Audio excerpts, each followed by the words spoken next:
I'm coming at the haters, they're making me more famous, cause my videos got more force than Darth Vader. Go!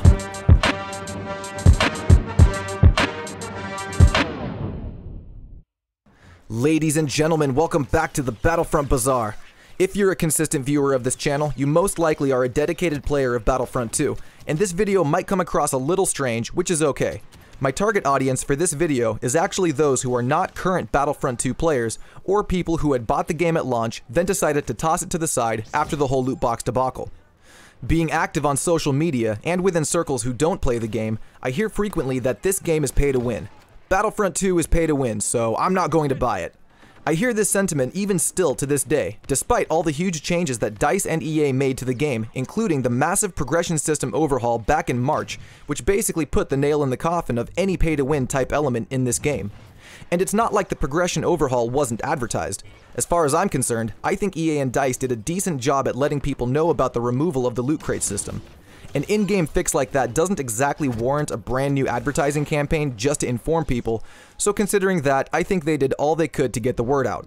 However, either the damage done at launch was just way too big, or EA had finally pulled the last straw with many players who were already cynical toward their anti-consumer business practices. Whatever the case is, there is a huge population of potential Battlefront 2 fans and gamers who are still under the impression this game is pay to win. Today I'm hoping to crush those beliefs and help explain to anyone who may be on the fence about coming back to the game just why they should, and exactly why Battlefront 2 is no longer pay to win. First off, just to define it so we know what we're talking about, pay to win is a term used to describe a game or game mechanic that encourages the spending of real-world currency to unlock boosts or upgrades that let you gain an advantage over other players in the game.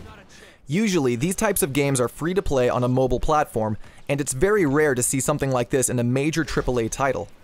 Battlefront 2's old loot crate system wasn't 100% pay to win, it was more like a pay to avoid the grind, but it still was enough to where it would provide an unfair advantage to whales with lots of cash who could afford to buy loot crate after loot crate until they got the upgrades they were looking for.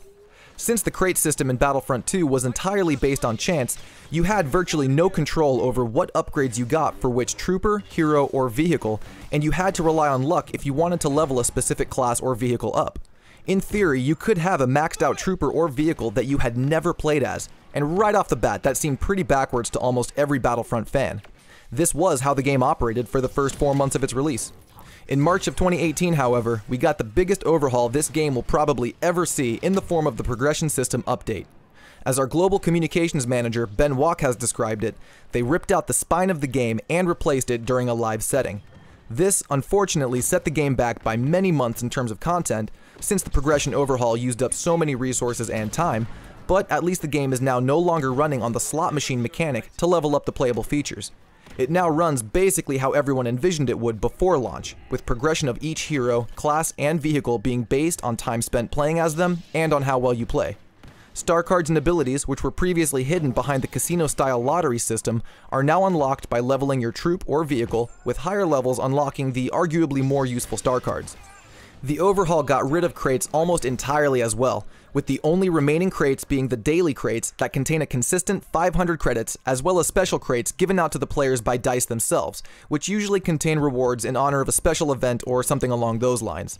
These changes to the way progression is achieved in this game really took out the pay-to-win element, and now the only thing players can spend real-world money on is the crystals used to unlock cosmetics for your troops and other extras like emotes and victory poses.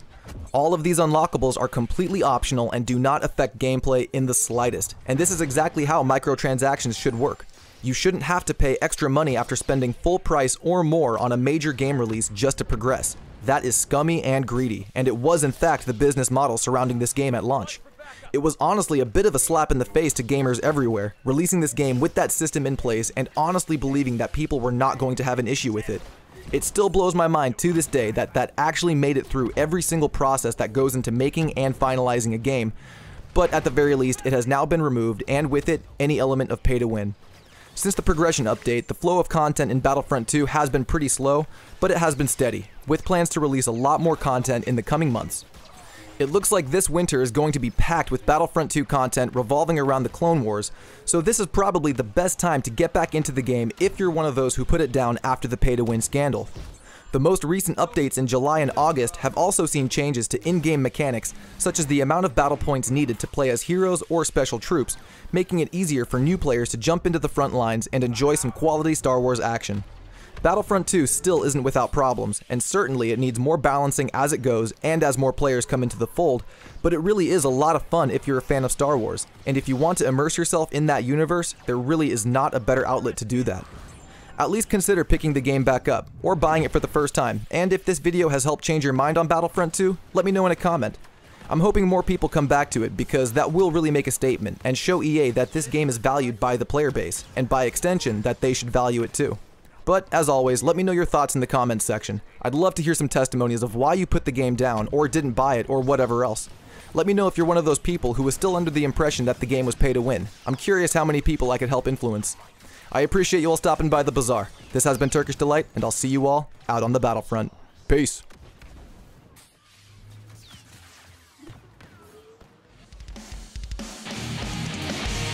I know it breaks your heart. You moved to the city and I broke down crying.